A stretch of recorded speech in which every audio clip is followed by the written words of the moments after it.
Bonjour. Ford a travaillé principalement sur la protection de la voiture contre la rouille. La Mondeo n'est pas encore un chef-d'œuvre dans cette catégorie, et il existe encore des cas isolés d'efflorescence rouge, principalement sur les ailes avant, mais la plupart des unités ont des carrosseries dans un état impeccable. Le problème des fenêtres est pire, ceux de devant se délaminent souvent. Parfois, de l'eau peut s'infiltrer à l'intérieur de la voiture, près du pare-brise. Cela doit être surveillé. De plus, il arrive parfois que le chauffage de la lunette arrière ne fonctionne pas complètement. Les fenêtres défectueuses ont été remplacées sous garantie, mais désormais vous ne pouvez plus compter sur cela. Il existe également des cas connus de mauvais fonctionnement du pare-brise chauffant Quick Clear, si la voiture en est équipée. Cependant, il se peut qu'il suffise de remplacer l'un des deux fusibles qui le font fonctionner, et tout redevient normal. Un fait intéressant est que Ford a changé de fournisseur de vitres avant et arrière. Dans la Mondeo MK3, toutes les vitres étaient fabriquées par Saint-Gobain Sécurite, tandis que dans la MK4, seules les vitres latérales proviennent de ce fabricant. L'avant et l'arrière sont des produits Pilkington. Peut-être qu'il valait mieux s'en tenir à Sécurite. Des problèmes avec les phares au xénon surviennent assez régulièrement, allant de la courte durée de vie des lentilles aux problèmes de mise à niveau. Les causes sont diverses, de la simple cylindrée du moteur à la panne du capteur. Les voitures équipées de phares au xénon commettent le plus souvent des erreurs lorsqu'elles conduisent sur des routes inégales. Il est courant que le phare soit sale de l'intérieur. Il existe également des opinions répétées selon lesquelles même les phares au xénon Mondeo MK4 entièrement fonctionnels ne sont pas extrêmement efficaces. Le système de climatisation et de chauffage pose également problème. Il est parfois considéré comme inefficace, et la climatisation est sensible au niveau de réfrigérant dans le système. Ajoutez à cela les embrayages problématiques des compresseurs de climatisation. Cependant, ils vous avertissent généralement à l'avance que quelque chose de grave se passe en émettant un fort bruit de grincement.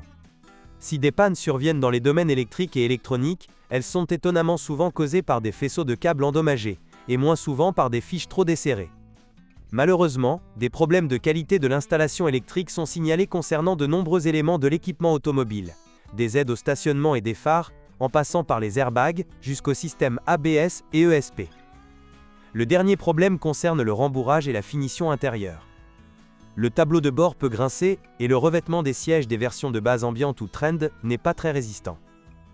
Après le lifting, certains matériaux et l'ajustement des éléments individuels ont été sensiblement améliorés. Comme son prédécesseur, la Ford Mondeo MK4 est dotée de jambes de force McPherson classiques à l'avant et d'un système multibras à l'arrière.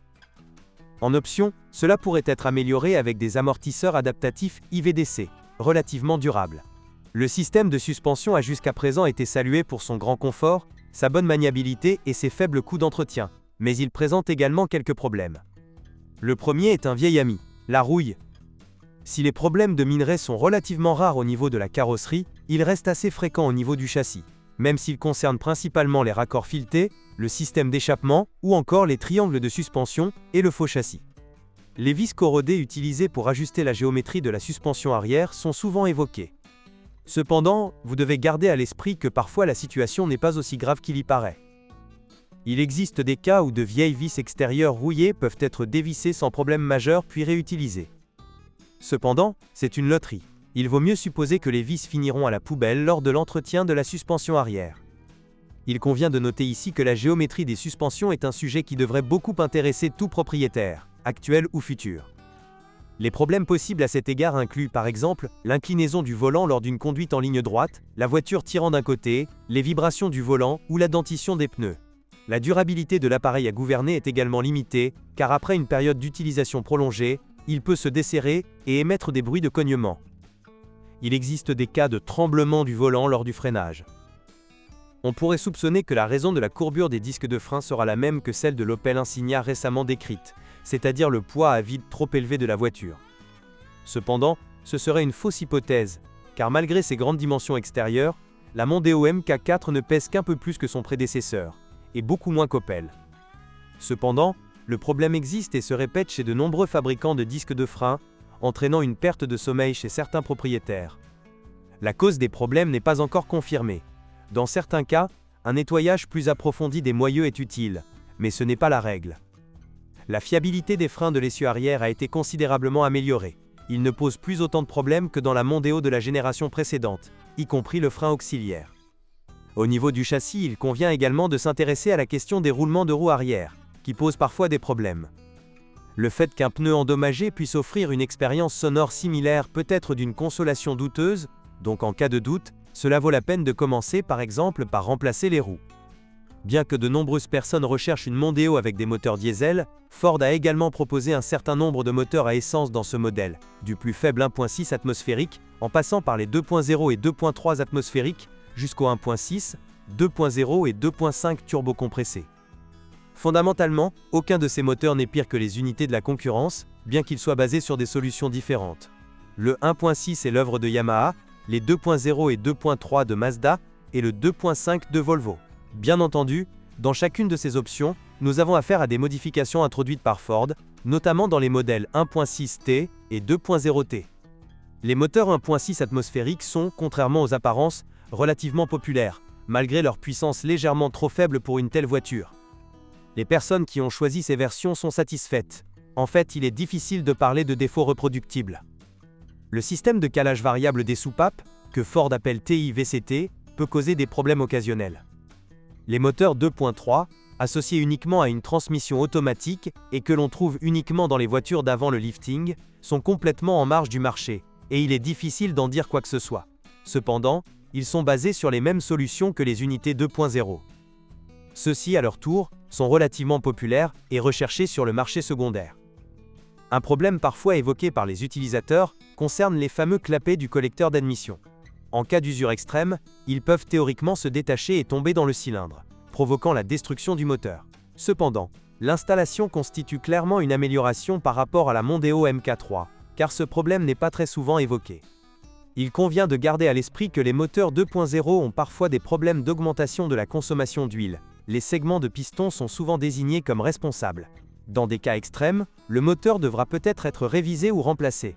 Néanmoins, il est plus facile d'acheter des modèles qui ne perdent aucune huile entre les vidanges.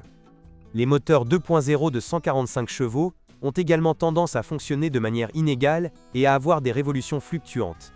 Le problème est souvent un papillon des gaz sales. Tout cela semble effrayant, mais ces défauts sont rares. Dans l'ensemble, les moteurs Duratec HE ont une réputation de durabilité et de fiabilité. Ils peuvent être recommandés. Le moteur 2,5T, trouvé seulement avant le lifting et uniquement avec une transmission manuelle, est communément connu comme une unité avec un bloc blindé et un système manivelle-piston. Il existe un problème récurrent. Il n'atteint souvent pas la puissance d'usine, c'est pourquoi le réglage des puces de ces moteurs est populaire. Dans de nombreux cas, les propriétaires de tels Mondeo souhaitent uniquement récupérer la puissance perdue et éventuellement améliorer la courbe de puissance et de couple. Le moteur Duratec i5 est sensible au remplacement rapide de la courroie de distribution, il vaut mieux ne pas le retarder.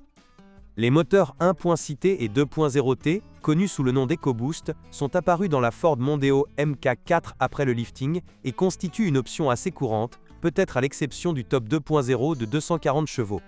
Dès le début, ils ont été assez raffinés et n'ont pas posé de problème majeur, même s'il arrive parfois que des cas de passage en mode d'urgence ne parviennent pas à atteindre la pleine puissance, par exemple en raison de dommages au turbocompresseur. Des cassures des carters se produisent, entre autres. Il convient de prêter attention au système de refroidissement.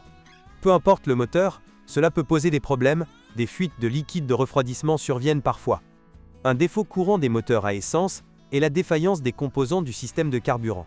Les pompes à carburant et les régulateurs de pression tombent en panne, et il convient également de prêter attention aux conduites de carburant.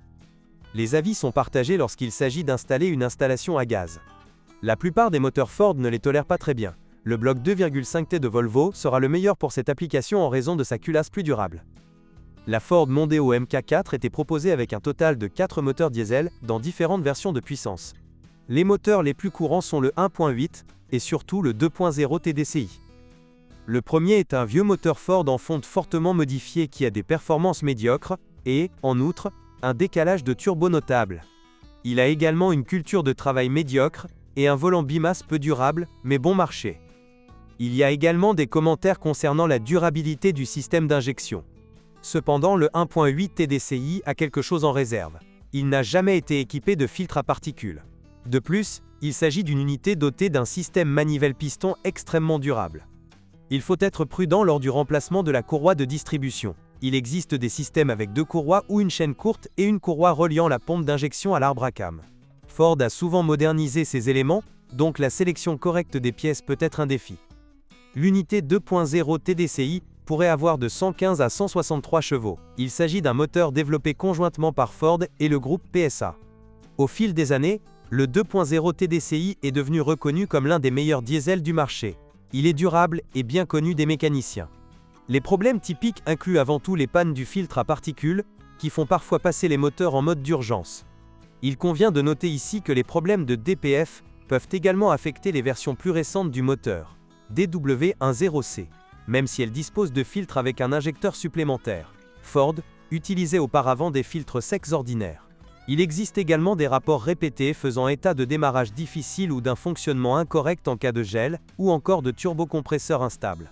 Certaines personnes ont des problèmes avec les volets des radiateurs à commande électrique. Des problèmes similaires peuvent survenir aux propriétaires du plus gros moteur 2.2 TDCi, qui est cependant beaucoup moins courant et plus coûteux à réparer. La dernière option est le moteur 1.6 TDCi, qui a remplacé l'ancienne unité 1.8 TDCi. Le 1.6, tout comme le 2.0 TDCi conçu en collaboration avec le groupe PSA, a une culture d'exploitation bien meilleure que le 1.8, mais manque clairement de puissance. Son défaut typique est le grippage du turbocompresseur, qui est généralement causé par le tuyau d'alimentation en huile, parfois il se coince. Il est recommandé de le remplacer périodiquement à titre préventif ou au moins de le vérifier. De plus, il arrive parfois qu'il n'y ait pas de filtre DPF ni de volant moteur bimasse. 4 types de boîtes de vitesse ont été utilisées dans la Mondeo MK4, 2 manuels, 5 et 6 vitesses, une automatique à 6 vitesses, appelée DuraShift, et une transmission à double embrayage PowerShift à 6 vitesses. Les transmissions manuelles ne posent pratiquement aucun problème. La transmission hydrocinétique Aizina, DuraShift, a été associée au moteur essence 2.3 et au moteur diesel 2.0 et 2.2 TDCi. La boîte de vitesse a ses ventilateurs grâce à son bon fonctionnement, mais elle rencontre parfois des problèmes de passage des vitesses ou de rétrogradation. La transmission PowerShift est fabriquée par l'allemand Getrag et se retrouve dans la Mondeo 2.0 EcoBoost Essence et dans certains diesels 2.0 TDCi post-lifting. Elle a eu des problèmes d'enfance, comme des pannes mécatroniques. Plus tard, la durabilité de la boîte de vitesse a été améliorée et davantage de services sont apparus, capables d'entretenir et de réparer ces boîtes de vitesse à un coût raisonnable. PowerShift est plus exigeant que DuraShift en matière de vidange d'huile. De plus, la transmission pose rarement des problèmes. Il est vrai que les volants bimasse des moteurs diesel ne sont pas très durables, surtout dans le 1.8 TDCi, mais dans les modèles essence, on ne peut pas s'en plaindre. Non, bien que la Mondeo ne soit pas considérée comme une voiture particulièrement bien faite, les pannes graves sont rares. Le plus souvent, il faut faire face à de petites choses gênantes, bien que parfois difficiles à localiser, comme des fils ou des fiches défectueux. Il n'existe pas un seul moteur dans la gamme qui puisse être clairement déconseillé. La voiture semble également légèrement plus résistante aux négligences d'entretien que l'Opel Insignia, mais cela dépend en grande partie de la version spécifique. Le 2.0 TDCi avec la boîte de vitesse EZ1 ou le 2.0 EcoBoost avec PowerShift ne nous pardonneront pas autant que le 1.6 atmosphérique. Et version 2.0 avec boîte de vitesse manuelle. Les partisans du GPL devraient probablement rechercher d'autres options, ou choisir la Mondeo 2.5 tonnes 5 cylindres d'avant le lifting. Les problèmes de géométrie de suspension ne sont pas nécessairement les plus courants, mais l'un des problèmes les plus gênants. S'ils sont graves, la lutte contre eux peut être longue. Si vous êtes intéressé à acheter, soyez patient. Les voitures à essence bien entretenues se vendent presque instantanément, et les flottes comptent de nombreuses voitures diesel. Et si vous connaissez des défauts courants, vos commentaires seraient appréciés.